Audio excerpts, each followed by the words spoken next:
Ready for study? Hello बच्चों, welcome to our channel Feel the Chemistry। तो hello बच्चों, स्वागत है आपका हमारी नई वीडियो में, जिसमें आज जो हम चैप्टर पढ़ने जा रहे हैं वो मोल कांस्टेंट एंड स्टोइकियोमेट्री पे बेस्ड चैप्टर है आपका, जो कि क्लास 10th आईसीएससी में है। वैसे तो मोल कांस्टेंट आपका सीबीएसई में भी आता है, ठीक। तो इसमें आज हम चैप्टर पढ़ रहे हैं, उसमें पहले तो हम सारे लॉज पढ़ेंगे, ठीक है। और आज जो वीडियो में कवर करेंगे वो हम Boyle's law, Charles law, then Gay Lussac law और उससे रिलेटेड जो क्वेश्चन हैं उनको कवर करेंगे, ठीक है। नेक्स्ट वीडियो में फिर हम एवोगैड्रो लॉ और उससे रिलेटेड क्वेश्चन करेंगे, फिर आगे भी और भी चीज़ें हैं वो सब भी पढ़ेंगे, ठीक है। तो स्टार्ट करते हैं। जैसे कि मैंने पहले लिखा है कि बॉयल्स लॉ क्या है। तो बॉयल्स लॉ में आपको बेसिकली जो चीज़ें हैं, पहली बात तो गैस लॉ पे सारे डिपेंडेंट हैं, ठीक है। सब में आपका गैस लॉ को लेकर के ही चीज़ें बताई गई हैं। तो बॉयल्स लॉ में आप जैसे लिखा हुआ है कि it states that the volume of a given mass of a dry gas is inversely proportional to its pressure at constant temperature. तो क्या बोल रहा है कि यहाँ पे आपने जो भी गिवन मास की आपने गैस ली होगी, उसका जो वॉल्यूम है वो उसी के टेम्परेचर के क्या होता है, इनवर्सली प्रोपोर्शनल होता है। लिखने की बात अगर कही जाए, है ना, तो इनवर्सली प्रोपोर्शनल आप अगर लिखना चाहोगे तो जब यहाँ पे आपने गैस ली है, उसका जो वॉल्यूम रहेगा, ठीक है, वो उसी के प्रेशर के इनवर्सली प्रोपोर्शनल होता है। तो ये चीज़ होती है आपकी बॉयल्स लॉ की। अगर याद रखना है आपको बस, हाँ, एक कंडीशन है कि टेम्परेचर कांस्टेंट रहेगा। तो उसमें अगर आपको याद रखना है तो आप डेली लाइफ में अगर आप जैसे देखते हो कि वर्ड क्या लिखा है, बॉयल्स, बॉयल्स का मतलब क्या होता है, उबलने से मतलब होता है ना। तो आप वहाँ पे क्या होता है, रिलेट करता है टेम्परेचर से। तो इस तरह से याद रख सकते हैं कि अगर बॉयल्स कभी लिखा हो, है ना, तो वहाँ पे आपको क्या रहेगा, टेम्परेचर से रिलेट है तो टेम्परेचर को कांस्टेंट रखिए, बाकी दोनों को इनवर्सली प्रोपोर्शनल रखिए, ठीक है। नेक्स्ट आता है हमारा चार्ल्स लॉ। चार्ल्स लॉ में क्या रहेगा, ये भी आपका, इसमें भी आप वॉल्यूम, टेम्परेचर और प्रेशर लेते हो, बट इसमें आप कंडीशन जो रखोगे वो प्रेशर को कांस्टेंट रख दोगे, ठीक है। बाकी आपका जो वॉल्यूम और जो टेम्परेचर रहेगा आपके गिवन मास का, जो गैस आपने ली है, ड्राई गैस जितने भी मास की ली है, ठीक है, तो उसका जो वॉल्यूम रहेगा वो टेम्परेचर के डायरेक्टली प्रोपोर्शनल रहेगा, ठीक है। तो इसमें अगर हम लिखना चाहें तो ये हमारा जो V है वो डायरेक्टली प्रोपोर्शनल होगा उसके T के, ठीक है। कंडीशन एक लिखते हैं हम लोग आगे फिर कि एट कांस्टेंट प्रेशर। आपको इसको भी याद रखना है, बहुत लोग बच्चे होते हैं कंफ्यूज हो जाते हैं यार, बॉयल्स में कैसे याद रखें और चार्ल्स में कैसे याद रखें। कि बॉयल्स में आपका टेम्परेचर कांस्टेंट रखा जाता है, ठीक है, और प्रेशर वॉल्यूम आपका इनवर्सली प्रोपोर्शनल रहता है। यहाँ पे चार्ल्स में आप जैसे समझ लो, चार्ल्स कोई, मान लीजिए कोई व्यक्ति है, कोई पर्सन है, ठीक है, उसके ऊपर लोड बहुत है, प्रेशर बहुत ज़्यादा है, ठीक है, तो उसको कम करने के लिए हम क्या कर सकते हैं, प्रेशर को कांस्टेंट कर दीजिए, ठीक है, जिससे उसके ऊपर ज़्यादा लोड ना पड़े। तो उस तरह से आप समझ सकते हैं कि यहाँ पे आपका जो चार्ल्स लॉ है उसमें आपका वॉल्यूम जो है, आपने जो मास, मतलब गिवन मास के जो आपने गैस ली हुई है, ड्राई गैस, उसका जो वॉल्यूम रहेगा वो आपके टेम्परेचर के डायरेक्टली प्रोपोर्शनल होता है, प्रेशर को कांस्टेंट कर दिया जाता है। तो ये दोनों हैं आपके चार्ल्स लॉ, बॉयल्स लॉ। अब आते हैं रिलेशन पे कि P1 V1 equals to P2 V2 कैसे आता है, और आपका ये V1/T1 इक्वल्स टू V2/T2 कैसे आता है। मैं साइड में इसी कर देता हूँ। जैसा कि आप देखोगे कि V inversely proportional to P है, ठीक है। तो अगर आप करना चाहो कि ये हटाते हैं, प्रोपोर्शनैलिटी को हटाते हैं, तो कांस्टेंट लगता है, जिसको हम K से रिप्रेजेंट करते हैं, तो K इंटू 1/P भी हम लिख सकते हैं, ठीक है। अब ये क्या है, आप इसको थोड़ा और सॉल्व करोगे तो ये क्या बन सकता है आपका, V इक्वल्स टू K/P, ठीक। अब P को आप क्या करो, इसको V की तरफ भेज दो, तो ये क्या हो जाएगा, PV इक्वल्स टू K, ठीक है। तो अगर आप मान लो कि इनिशियल कंडीशन पे आपका वॉल्यूम कुछ था जो कि हमने मान लिया V1 है, और उस टाइम पे प्रेशर भी हमारा क्या था, P1 है, ठीक। तो इनिशियल कंडीशन पे हमारा ये V1 P1 रहेगा, ठीक है, या आप P1 V1 भी लिख सकते हो, है ना। और एक फाइनल स्टेट होती है उसकी, उसके लिए क्या बन जाता है आपका, P2 V2, ठीक है। इसको आप ऐसा करो, P1 V1 ही लिख लो, ज़्यादा सही रहेगा,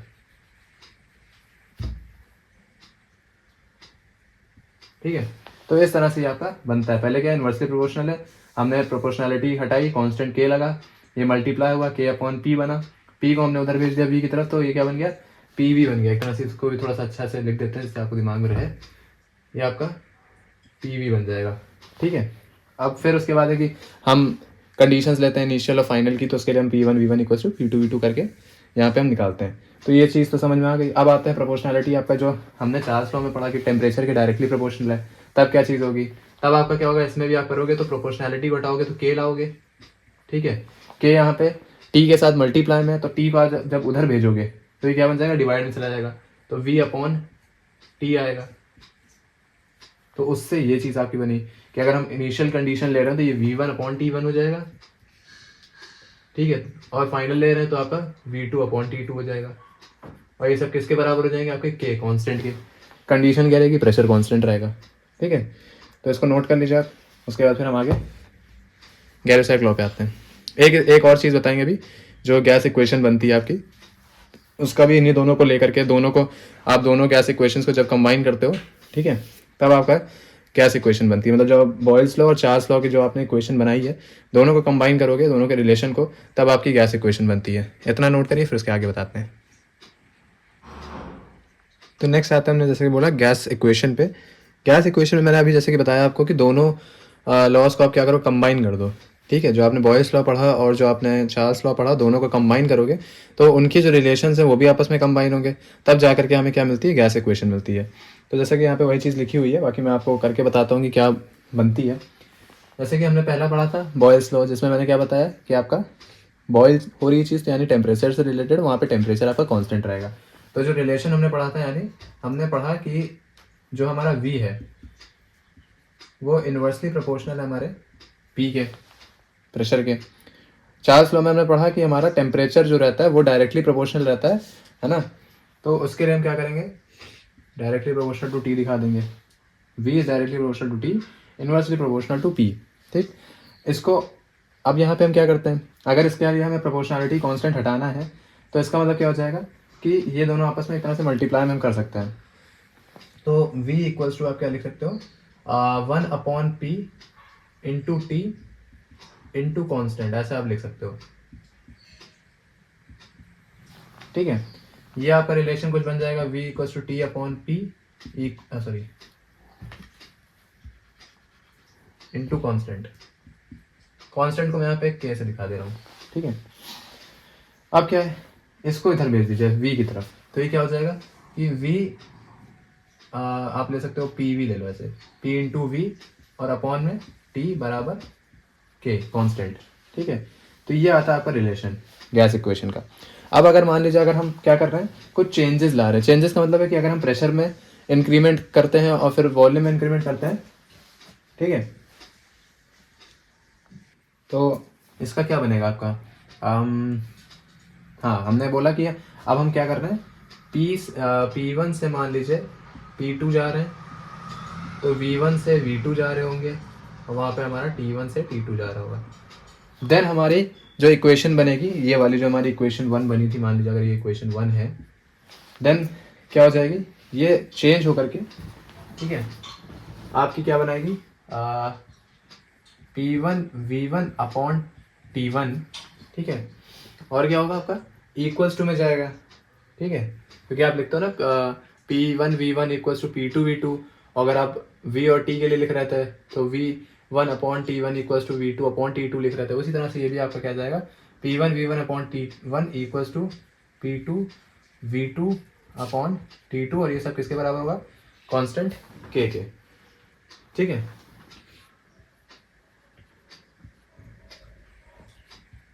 ये आपकी हो गई गैस इक्वेशन। ठीक, इसको भी स्क्रीनशॉट ले लीजिए आप, रो करके नोट कर लीजिए। इसके बाद हम पढ़ते हैं अपना, कुछ छोटी छोटी चीज़ें होती हैं।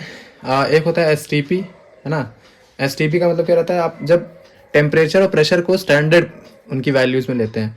जैसे आपको पता है कि मैं ऐसे ही बता देता हूँ कि स्टैंडर्ड वैल्यूज़ का मतलब होता है कि जब आपको जो भी दिया गया हो, जब न्यूमेरिकल्स आप लगाते हो, तो क्वेश्चन जब दिया होता है तो उसमें लिख देता है कि आपको इसमें जो टेम्परेचर और प्रेशर आप ले रहे हो उनको उनकी स्टैंडर्ड वैल्यूज़ में लेना है।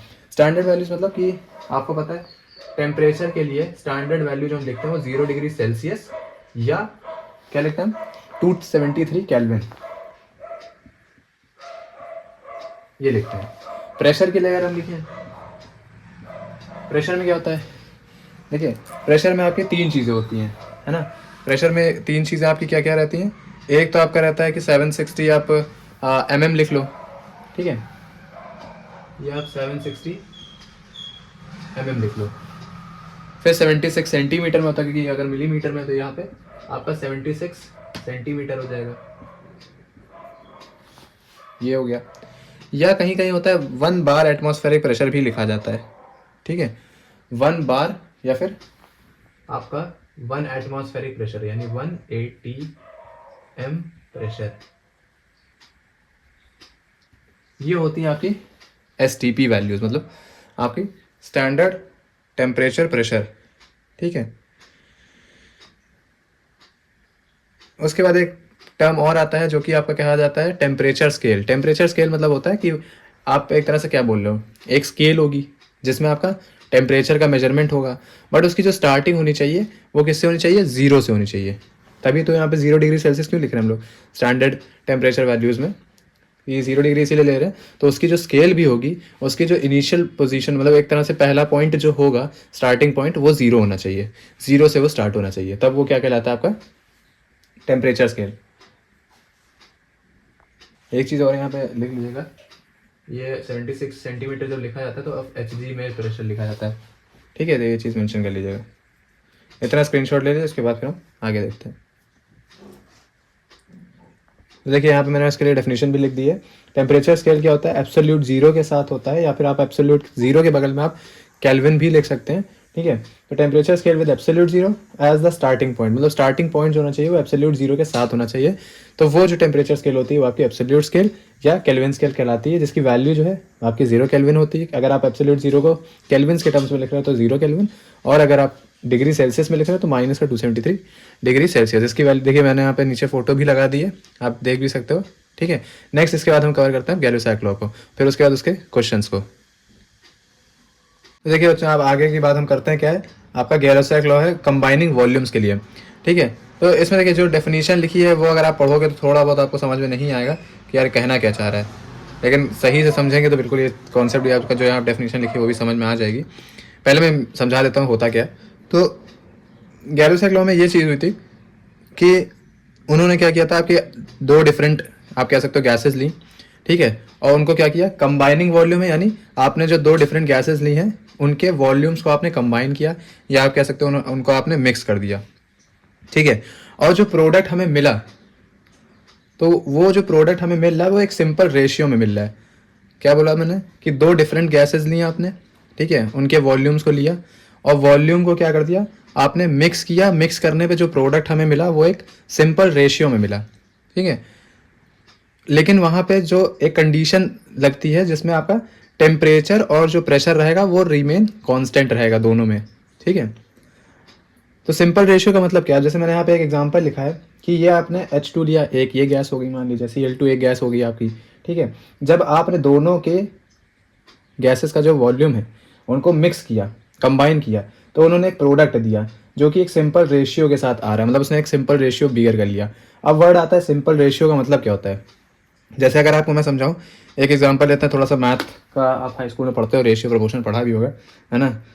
तो उसमें होता क्या है कि आपने मान लीजिए अगर मैं लिखता हूँ कि ये कोई मैंने नंबर लिखा 8/4, तो ये क्या सिंपल रेशियो में है, नहीं है। क्यों, क्योंकि ये अभी और डिवाइड हो सकता है। डिवाइड का मतलब है कि हम इसको 4 1 जा 4 और 4 2 जा करें, तो ये एक तरह से 2:1, इसको हम बोलते हैं सिंपल रेशियो, मतलब ये अब और डिवाइड नहीं हो सकता। तो वैसे अगर हम यहाँ पे लिख रहे हैं, तो अगर हमने लिखा कि 1 वॉल्यूम का हमने क्या लिया, H2 लिया, 1 वॉल्यूम का हमने क्लोरीन लिया Cl2, ठीक है, और उसने क्या दिया, 2 वॉल्यूम्स का हमें HCl दे दिया।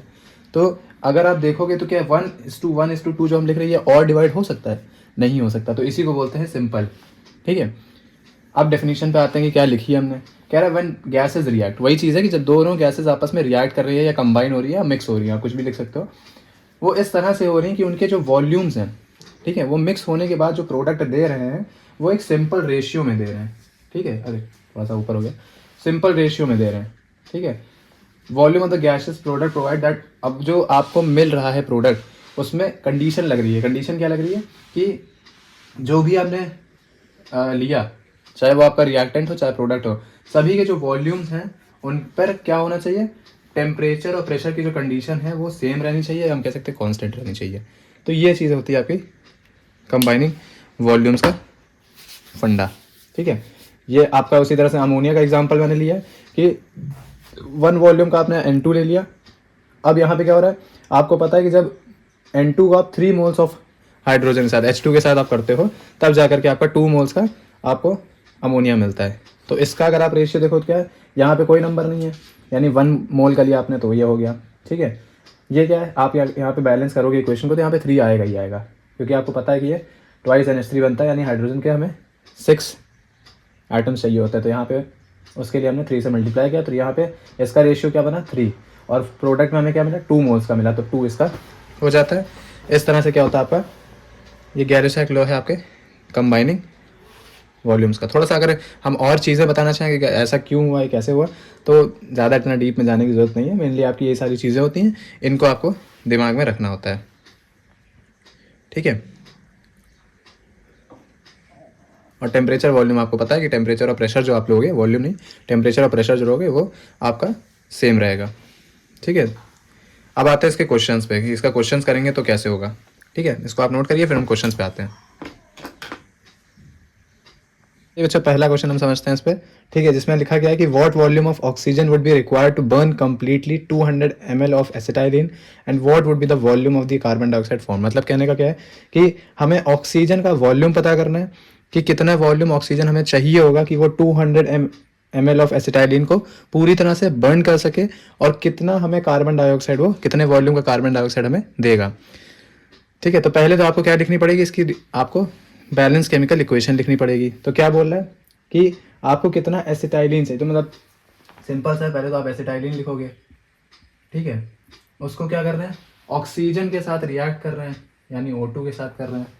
क्या दे रहा है आपका, कार्बन डाइऑक्साइड फॉर्म कर रहा है, यानी CO2 हो जाएगा, ठीक है। साथ में वाटर होता है, आपने कुछ की वीडियो देखी होगी तो उसमें वो लोग इसका भी कैलकुलेट कर देते हैं, बट इसका कैलकुलेट नहीं करना होता है क्योंकि ये आपका लिक्विड स्टेट में चला जाता है। और गैलो-सैक लॉ कहता है, उसका एक इंपॉर्टेंट नोट है कि गैलो-सैक लॉ सिर्फ आपका गैसियस जो आपके रहते हैं, ठीक है, गैसेस के लिए ही सिर्फ एप्लीकेबल होता है, और किसी भी नहीं लगाया जाता है। तो इसको यहाँ पे आप चाहो तो नील लिख सकते हो, इसका वैल्यू निकालने की जरूरत नहीं होती है, ठीक है।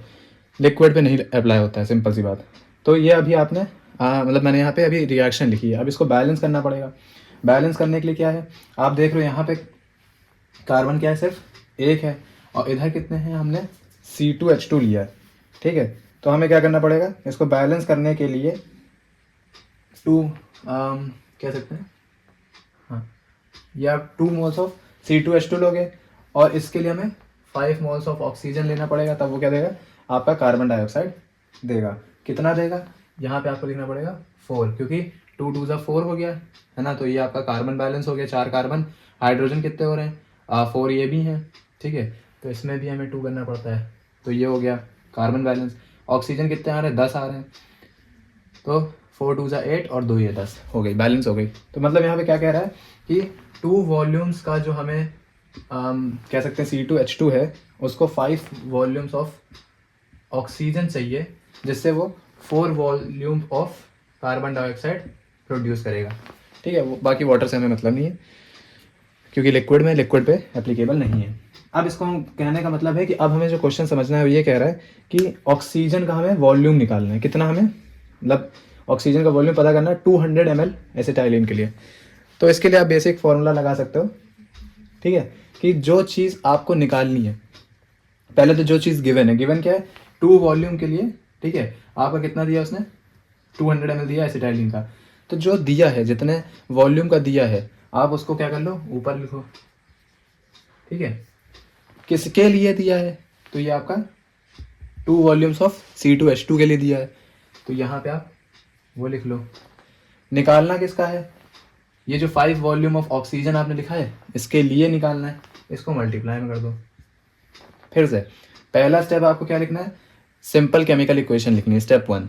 स्टेप 2 आपको उसको बैलेंस करना है, ठीक है। बैलेंस करने के बाद फिर आप कैलकुलेशन करोगे, तो कैलकुलेशन में क्या बोला मैंने कि जब बैलेंस कर लोगे तो जो यहाँ पे आपको वैल्यू दी गई होगी, वो बैलेंस करने के बाद ही जो आपने जितने वॉल्यूम का आपका बना होगा उसी के लिए दी होती है वो। तो ये जो आपको 200 दिया था, ये आपके 2 वॉल्यूम्स ऑफ एसिटाइलिन के लिए दिया था, तो जो दिया है उसको ऊपर रखो, ठीक है, ठीक है। तो ये चीज़ हो गई, जो चीज़ आपको दी हुई थी 200 ml किसके लिए, आपके 2 मोल्स ऑफ एसिटाइलिन के लिए दी थी, तो इसको ऊपर रखिए। जिसके लिए दिया गया था, एसिटाइलिन के लिए दिया था, तो उसका कितना वॉल्यूम है, 2, वो हमने नीचे रख दिया। किसके लिए निकालना है, मेनली हम ऑक्सीजन के लिए निकाल रहे हैं, उसका वॉल्यूम हमने कितना निकाला, 5 है, तो वो मल्टीप्लाई में रहेगा। सॉल्व कर लेंगे तो आपको पता है कि ये 100 बार में चला जाएगा, और 5 इंटू 100 500, यानी आपका ये कितना आ जाएगा, 500 ml आ गया। मतलब 200 ml ऑफ एसिटाइलिन को कितने वॉल्यूम चाहिए होंगे, 500 ml ऑफ ऑक्सीजन की रिक्वायरमेंट होगी कि वो कम्प्लीटली उसको बर्न कर सके। ठीक है, अब बात आती है कि कार्बन डाइऑक्साइड कितना बनेगा, कितने वॉल्यूम का। ठीक है, तो यहाँ पे आप देख रहे हो कि ये 2 वॉल्यूम्स था और ये 2 से आप अगर देखोगे तो ये उसका डबल हो गया, 400 हो गया, मतलब 4 पे आ गया, 2 से 4 पे आया, यानी उसका डबल हुआ है ना। तो हमें 200 दिया था, तो आप जब ये निकालोगे, मतलब कार्बन डाइऑक्साइड का वॉल्यूम निकालोगे, तो उसमें आपको क्या करना पड़ेगा, जो 2 दिया था आपको, 2 वॉल्यूम्स, ठीक है, और ये कितना हुआ, डबल हुआ है, तो आप डबल के लिए 2 रखोगे और वैल्यू किसकी रखोगे, जो आपका 200 दिया था। ठीक है, तो यानी आपका 400 आ गया। ठीक है, इसको आप नोट कर लीजिए पूरा। ठीक है, और मैं नेक्स्ट क्वेश्चन बताता हूँ, वो भी इसी पे बेस्ड रहेगा, है ना। देखते हैं बच्चों, इसमें हमें क्या समझना है। क्वेश्चन दे रहा है कि 80 centimetre cube of methane mixed with 200 centimetre cube of pure oxygen at room temperature and pressure. The mixture is then ignited with it burns as illustrated by equation. आपको रिजल्टिंग मिक्सचर का जो composition है वो calculate करना है जब उसको initial room temperature और प्रेशर पे कूल कर दिया जाए। देखो, इसको एक ट्रिक से बताऊंगा। ठीक है, पिछले वाले में भी जो था वो तो सही था, एक इसमें ट्रिक लगती है, वो ट्रिक मैं पहले आपको बताऊंगा बस। लेकिन ये एक ही कॉन्सेप्ट बेस्ड है ट्रिक। ठीक है, मतलब ऐसे क्वेश्चन जब आएंगे जब आपको क्या दिया हो, 2 वैल्यूज़ दी हो, मतलब आपको मीथेन के लिए या आपके रिएक्टर में, जैसे आपको पता है 2 चीज़ें होती हैं, ऑक्सीजन के साथ कर रहा है और एक आपका कोई और उसके साथ रिएक्टेंट रहेगा। तो जब आपके रिएक्टेंट में दोनों की वैल्यू दी हो, मतलब ऑक्सीजन के लिए भी कुछ वैल्यू दी गई हो और उसके साथ जो है रिएक्शन में, ठीक है, उसकी भी वैल्यू दी हो, तो जब 2 वैल्यूज़ दी गई हों तभी ये वाली ट्रिक लगेगी जो मैं बताने जा रहा हूँ। ठीक है, करना क्या है, चीज़ बताते हैं। जैसे कि इन्होंने रिएक्शन यहाँ पे क्वेश्चन में दी हुई है, ठीक है, और ऑलरेडी क्या है, बैलेंस्ड है, हमें इसमें कुछ बैलेंसिंग करने की ज़रूरत नहीं है, मैं ऐसे ही में बता देता हूँ। ये आपको क्या दिख रहा है, ये आपको 1 मोल दिख रहा है, ठीक है, ये आपको 2 वॉल्यूम में दिख रहा है, ये भी आपका 1 वॉल्यूम है। देखिए, इससे हमें मतलब नहीं होता, इसमें हम नील लिख देते हैं। तो क्या बताया कि हमें वाटर के लिए तो नील हो गया। इसमें ट्रिक जो बता रहा था मैं, ठीक है, वो ये है कि आपको दिख रहा है कि 1 वॉल्यूम जो हमारा क्या था, मीथेन है हमारा, ठीक है, वो हमने कितना लिया है, 80 सेंटीमीटर क्यूब दिया, तो यहाँ पे आप 80 लिख दीजिए। ठीक है, नेक्स्ट है हमारा कि 1 वॉल्यूम के लिए हमें कितने वॉल्यूम्स हमने लिया है, ऑक्सीजन 2 वॉल्यूम, ठीक है, 2 वॉल्यूम।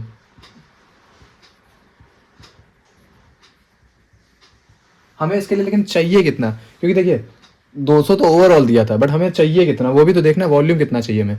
तो मैंने क्या बताया, जब 2 वैल्यूज गिवन हो, उसमें जो छोटी वैल्यू हो उसको सबसे पहले मल्टीप्लाई कर दीजिए और उसके जो स्टोइकियोमेट्रिक कोफिशिएंट है वो साथ में लिख दीजिए। ठीक है, तो यानी 1 इंटू 80, मतलब हमें 80 सेंटीमीटर क्यूब मीथेन के लिए 8 इंटू 2 यानी 16, 160 सेंटीमीटर क्यूब का, मतलब 160 हमें सेंटीमीटर क्यूब आपको क्या चाहिए होगा, ऑक्सीजन चाहिए होगा। ठीक है, उससे हमें कोई मतलब नहीं है।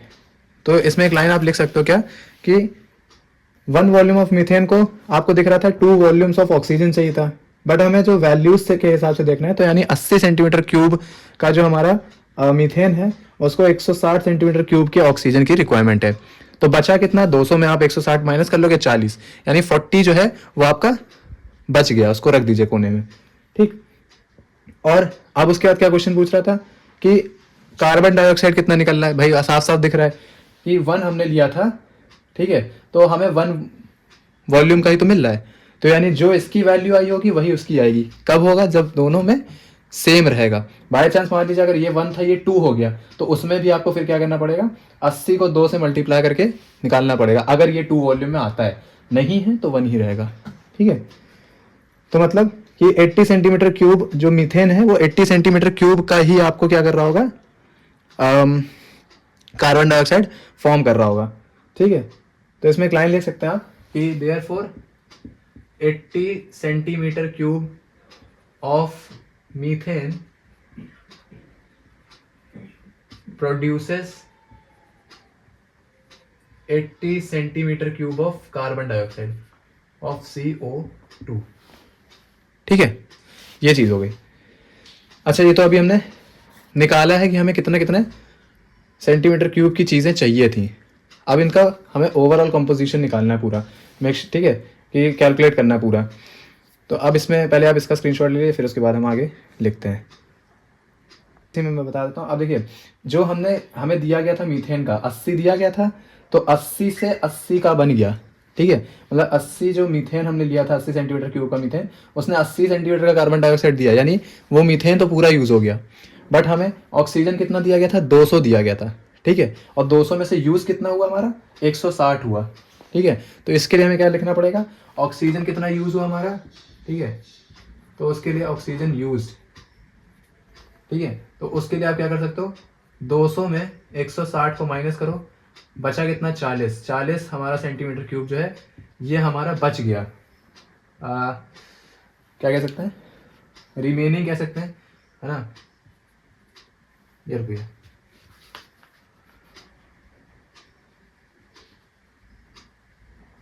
अनयूज लिख सकते हैं। अनयूज मतलब जो यूज नहीं हुआ, अनयूज्ड, ठीक है। और कार्बन डाइऑक्साइड का तो पता ही है, कार्बन डाइऑक्साइड का कितना निकला, वो आपका 80 ही हुआ। मीथेन 80 था, ठीक है। ये तो ऑक्सीजन का यूज़ किया हमने। अब अगर मीथेन का लिखना हमें, है ना, तो मीथेन का क्या करेंगे भाई, जितना दिया गया था उतना ही उसने बना दिया, तो 80 में से 80 गया, तो इसमें तो कुछ भी नहीं बचा। कार्बन डाइऑक्साइड देखेंगे तो वो कितना मिला हमें, 80 मिला, तो यहाँ पे 80 लिख देंगे। तो ये चीज़ हुई, ठीक है। ये आफ्टर रिएक्शन का है कि आपका मीथेन तो पूरा यूज़ हो गया जितना दिया गया था, ऑक्सीजन जो था, ठीक है, वो आपका 40 बचा 200 में से, और यूज़ कितना हुआ, 160, वो आपने निकाल के दिखा दिया। तो ये कब कॉन्सेप्ट बैठेगा, ये जो मैंने बताया कि जो दोनों में से छोटी चीज़ है उसको ही आप सबसे मल्टीप्लाई करिए, उसके स्टाइकियोमेट्रिक कोफिशिएंट को साथ में मल्टीप्लाई कर लीजिए, जिससे आपको पता चल जाएगा कि ऑक्सीजन जो हमें ज़्यादा दिया गया था उसमें से कितना यूज़ हो पाया। ये तभी होगा जब आपको ऑक्सीजन और इधर कोई रिएक्टेंट जो है उसकी वैल्यू दी गई होगी। तो ये पूरा क्वेश्चन था, ठीक है। नेक्स्ट क्वेश्चन एक लास्ट पढ़ते हैं, उसके बाद ये कॉन्सेप्ट खत्म, फिर एवोगैड्रो हम नेक्स्ट में पढ़ेंगे। देखिए अब क्या क्वेश्चन कह रहा है कि एक आपने क्या लिया है, सैंपल लिया है कोल गैस का, जो कि 45% हाइड्रोजन कंटेन कर रहा है, 30% आपका methane, 20% of carbon dioxide and 5% of आपका क्या कर रहा है, इथाइलिन, ठीक है, C2H2 बाय वॉल्यूम। तो 100 ml का जो गैसियस मिक्सचर है वो 160 ml के ऑक्सीजन के साथ आपका क्या हो रहा है, मिक्स करके एक्सप्लोड हो रहा है। तो आपको वही चीज़ करनी है कि कॉम्पोजिशन निकालना है, ठीक है, और वॉल्यूम निकालना है रिजल्टिंग मिक्सचर का। तो क्या करेंगे, पहले तो जो गिवन है उसको आप नोट कर लीजिए, ठीक। मतलब कि 30% H2 दिया है, 45% नहीं, 45% H2 दिया है, तो ऐसे लिख सकते हैं आप 100 ml gaseous mixture, 100 ml gaseous mixture, ठीक है, विल कंटेन क्या क्या कंटेन कर रहा है, 45% H2, ठीक है, 30% आपका हो गया CH4, 20% कार्बन डाइऑक्साइड, ठीक है। एक मिनट दीजिएगा, थोड़ा सही से कर देते हैं। क्या था, 30% CH4, 20% कार्बन डाइऑक्साइड और 5% आपका C2H2, ये कर रहा है, ठीक है। अब इसको परसेंट में तो दिया है, इसको हमें लिखना क्या है, क्योंकि यहाँ पे हमने ml लिया है, तो इनको भी क्या करना पड़ेगा, आपको ml में लिखना पड़ेगा। तो जहाँ जहाँ मैंने परसेंटेज लिखा है इसको आप क्या कर सकते हो, ये परसेंटेज हटा करके चाहो तो यहाँ पे ml लिख लीजिए आप, ml, ठीक है, और यहाँ पे भी ml, ये भी आपका क्या हो जाएगा, ml, ठीक है, और ये भी क्या है, ml, ठीक है। तो 100 ml का गैसियस मिक्सचर है, 45 ml of hydrogen, 30 ml of CH4, 20 ml of carbon dioxide and 5 ml of C2H2, ठीक है।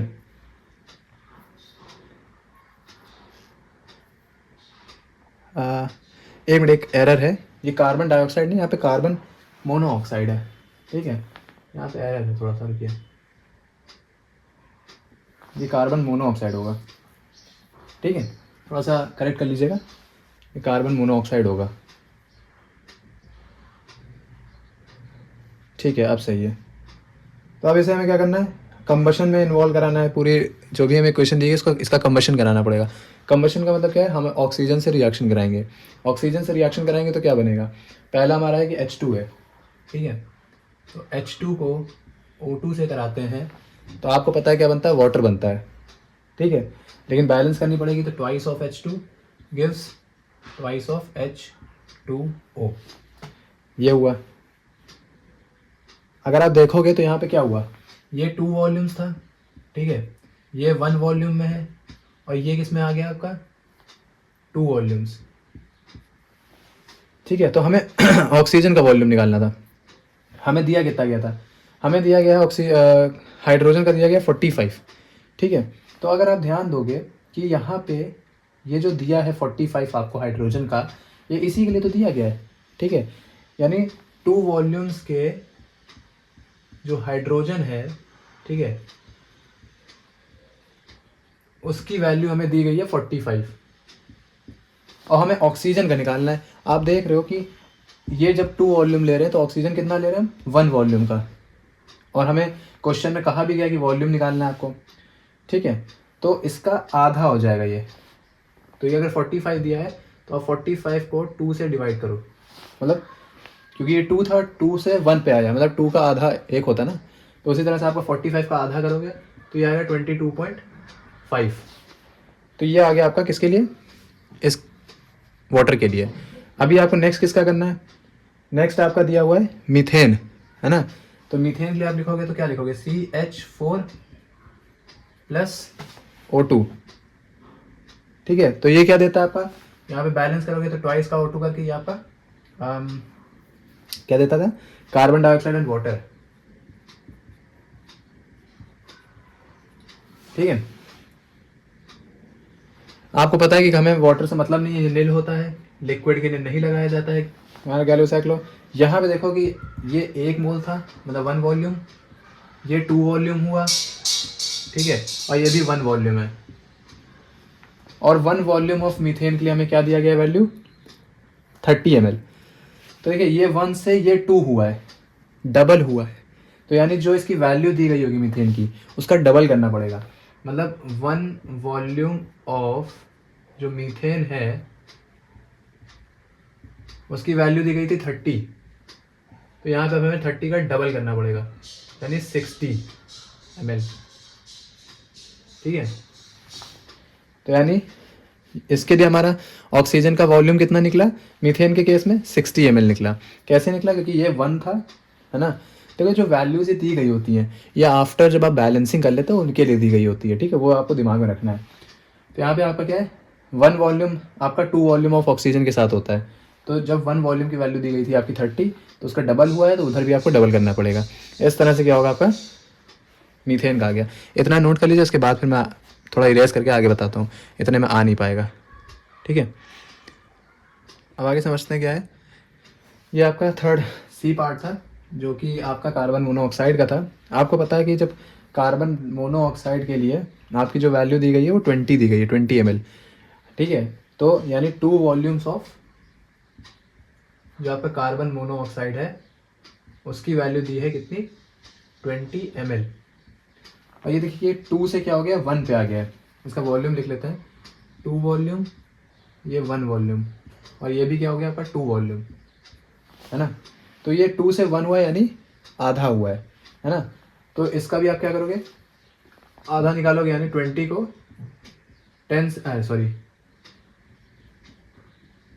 2 से क्या करोगे आप, आधा कर रहे हो तो 2 से डिवाइड, यानी 10 ml, ठीक है।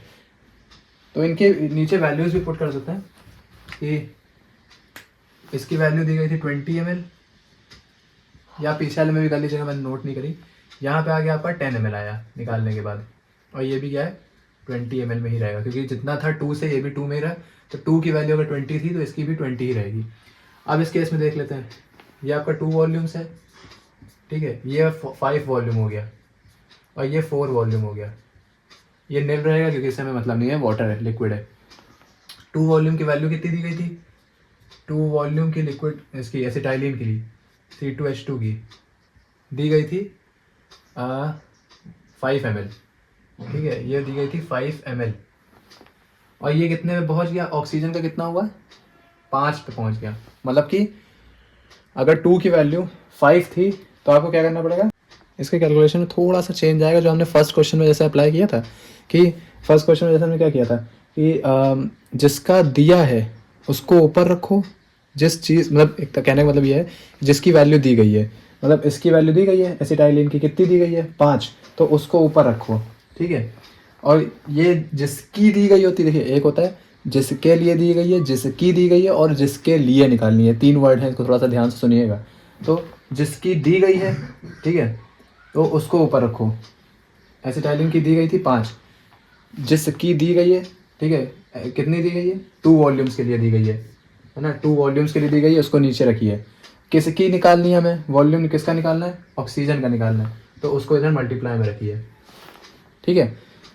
फिर से बोल रहा हूँ, एक बार समझा देता हूँ क्या बोला मैंने कि जब इस तरह से होता है, जैसे यहाँ पे तो सिंपल सिंपल आपको पता चल रहा था कि 2 का आधा हो गया, तो हमने जो वैल्यू दी गई थी उसका आधा कर दिया, ठीक।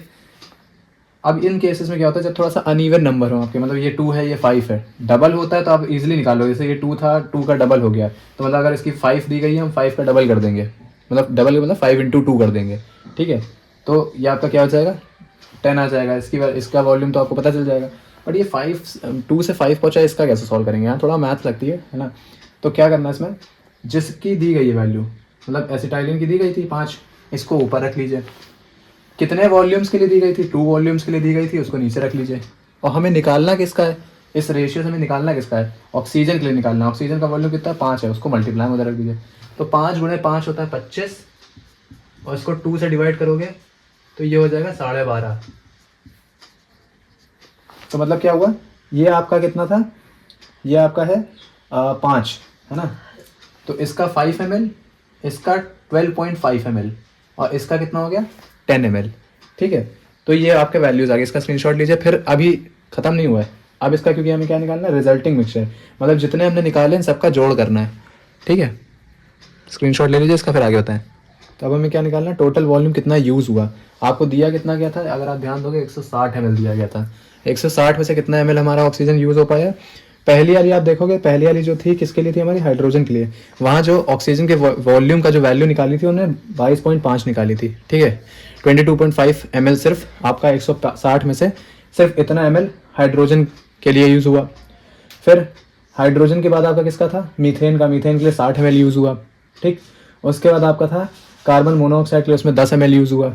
और आपका फाइनली एसिटाइलिन के लिए कितना यूज़ हुआ, 12.5 ml, ठीक है। तो इन सब का आप जब सम करोगे ओवरऑल तो 105 ml, मतलब अभी आपका 160 ml में से सिर्फ 105 ml आपका ऑक्सीजन वॉल्यूम जो है वो यूज़ हो पाया है इन सब के लिए, ठीक है। इन सब का क्या कराने के लिए, भाई सिंपल सी बात है, आप क्या करा रहे हो, कंबशन का प्रोसेस है ना, मतलब ऑक्सीजन के साथ रिएक्शन करा रहे हो, तो वही चीज़ है, ठीक। अब बात आती है, अभी तो हमने क्या निकाला, वॉल्यूम निकाल लिया किसका, ऑक्सीजन का, ठीक है, ऑक्सीजन का वॉल्यूम निकला। अब उसने कहा है कि कॉम्पोजिशन भी निकालना है आपको, मतलब एक तरह से आपका अभी कार्बन डाइऑक्साइड कितना कितना बना है वो भी बताना है आपको, ठीक है। तो नेक्स्ट उसी के आगे हम वो चीज़ करते हैं। पहले हम निकाल लेते कितना लेफ्ट है, 165 में अगर आप निकालोगे, मतलब ऑक्सीजन लेफ्ट करके आप लिख लीजिएगा, ठीक है, ऑक्सीजन लेफ्ट। तो आप उसमें कर सकते हो कि 165 में 105 को माइनस कर दो, ठीक है, तो कितना आएगा 55 ml, ठीक है, ये चीज़ आ गई। अब आता है total volume of carbon dioxide form, कितना हमारा बना, total volume of CO2 form, ठीक है।